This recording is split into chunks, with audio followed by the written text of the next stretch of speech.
Alô, pessoal.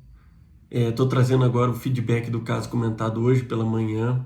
Já peço de antemão para quem gostar, curta e marque seus amigos. Não deixem de fazer isso para nos dar força, tá? Então é um caso muito interessante que eu tive a oportunidade de acompanhar na enfermaria, já com a paciente internada, uma paciente de 59 anos, que vinha com uma queixa de um edema de membros inferiores progressivo, ascendente, simétrico, que estava aguardando uma consulta eletiva porque não era algo que a incomodava tanto, apesar de ser um edema significativo. Ela evoluiu nesse ínterim com uma dor aguda de membro superior esquerdo acompanhado de edema dele, né? Um edema junto com a dor importante também. Isso a motivou a ir para a emergência, onde a gente começou a investigar e foi o momento que eu a conheci. No exame físico, é uma paciente que estava hipotensa, 90/60, não tinha hipotensão postural, estava saturando bem, o exame físico inocente, exceto por edema dos membros inferiores e do edema do braço esquerdo, né? E foi solicitado um laboratório que o hemograma não mostrou nada demais em nenhuma das séries, sem desvio. Ela tinha os marcadores inflamatórios. Na verdade, ela tinha um VHS aumentado e um PCR dentro da normalidade, tinha uma desproporção, né? Um VHS alto enquanto o PCR normal. Lembrar que o VHS a gente tem que corrigir pela idade, né? Na mulher, a gente soma a idade 10 e divide por 2 para chegar no VHS de referência, se estiver acima daquilo está aumentado. E no homem, a gente divide a idade por 2, tá? Então, ela tinha um VHS aumentado para a idade, com PCR normal.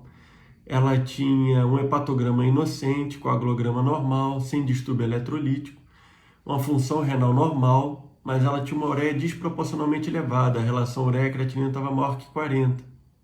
Isso, nesse contexto clínico, provavelmente infere que o rim esteja um pouco mal perfundido, ela esteja num contexto de hipovolemia fazendo uma pré-renal. Outra causa que faz essa desproporção ureia-creatinina, né, ureia dividido por creatinina maior que 40, é hemorragia do trato gastrointestinal, principalmente alto, tá? Só para ter isso em mente.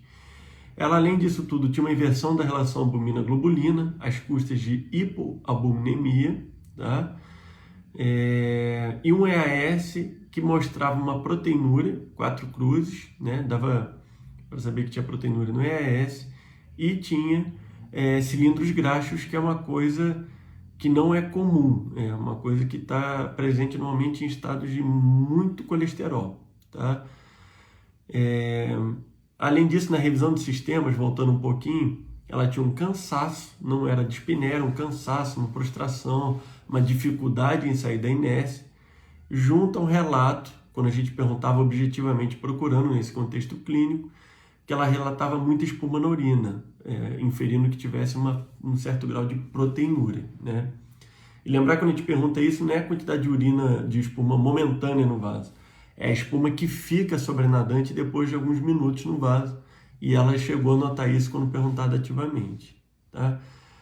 Complementando os exames complementares, né? Os membros inferiores só com edema, sem trombose, e o membro superior esquerdo com uma trombose proximal extensa. Então, nesse contexto clínico, as duas perguntas foram como a gente prosseguiria a investigação e quais as hipóteses diagnósticas que a gente vai trilhar.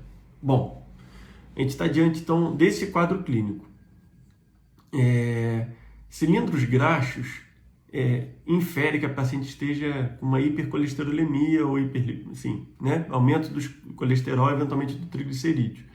Então, de cara, acho que vale a pena fazer a dosagem do colesterol total e frações e do triglicerídeo, que veio aumentado, principalmente às custas de LDL, tá? E, naturalmente, uma hipobulimia com uma anasarca, e lembrar que no exame ela tinha edema bipalpebral também, a gente tem que pensar em perda de proteína, né? Por que ela está com essa proteína baixa, né? Toda vez que a gente fala em hipobulimia, a gente tem que entender. Bom, vamos lá. Ela tem uma albumina baixa com globulina normal. Então, isso fala a favor dela estar perdendo. não tem diarreia, não tem um contexto gastrointestinal para perder por ali. Ela não parece estar desnutrida, né? Não tem queda capilar, fraqueza de fâneos para pensar em carência proteica, enfim.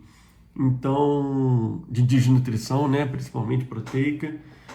Não tem nenhum sinal de insuficiência hepática para pensar que está produzindo menos. E ela, apesar de estar inflamada, ela não tem um aumento importante da globulina para pensar numa inflamação crônica, fazendo um marcador negativo da albumina, né? Então, nesse caso, além, isso pode estar contribuindo sim, mas nesse caso tem que pensar que está perdendo principalmente na urina. Então, foi solicitada uma urina de 24 horas, que era o grande exame, onde confirmou a proteinúria de 5 gramas em 24 horas, maior do que 3,5. Então, isso, junto à hipovolemia, junto com hipercolesterolemia, até com lipidúria, né, com a presença de cilindros graxos, configura uma síndrome nefrótica.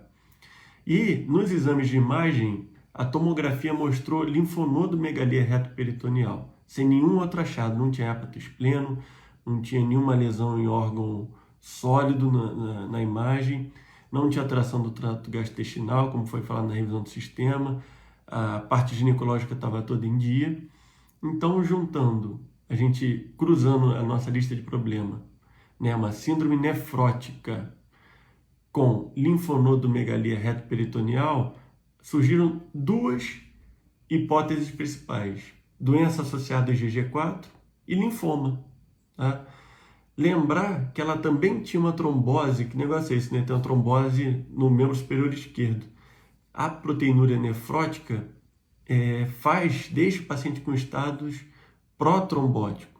Então, provavelmente ela estava trombosando e trombosou uma veia profunda completamente inapropriada de membro superior, que o principal motivo nesse contexto é a própria síndrome nefrótica. Então, tentando entender uma síndrome nefrótica com linfonodomegalia, surgiram essas duas principais hipóteses.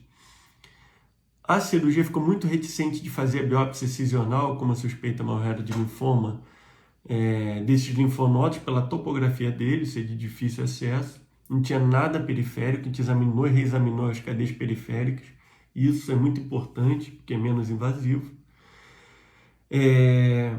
Poderia sair na biópsia renal, que a gente não tinha tanto disponível nesse serviço. E a hematologista comprou a briga e, de forma menos invasiva, foi na medula, onde confirmou uma invasão por linfoma de células B, de pequenas células, e daí veio o diagnóstico e o tratamento. A gente infere que seja uma glomerulopatia por lesão mínima ou membranosa, que são as duas principais associadas ao linfoma, e só tinha proteinúria. Lembrar que a urina tipo 1 ou EAS não tinha hemácias, não tinha outros achados. Então, dentro do espectro das doenças com proteinúria nefrótica, né, das síndromes nefróticas, justamente a membranose e a mínima são as que têm perda predominantemente proteína. Não gera hematúria, não gera uma disfunção renal tão grave, pode gerar sim, até pela baixa perfusão renal, enfim, por outros mecanismos, e foi esse o diagnóstico. Então, o grande lance aqui é lembrar que proteinúria nefrótica faz um estado de procoagulabilidade, podendo fazer trombose tanto venosa, de sítios inapropriados, porta, suprahepática, mesentérica, braço, como arterial também. Poucas são as doenças que predispõem trombose arterial, e síndrome nefrótica é uma delas. Então, até quando a gente for fazer a profilaxia, a gente faz uma dose maior de enoxaparina nesses pacientes. Só que no caso dela foi terapêutica, anticoagulação, e o diagnóstico são na biópsia de medula, visto que os linfonodos que a gente tinha eram de difícil acesso, e a biópsia renal também a gente não tinha acesso por questões de dificuldade de serviço. No adulto, toda a proteinúria nefrótica a gente tem uma tendência a querer biopsiar, tá bom?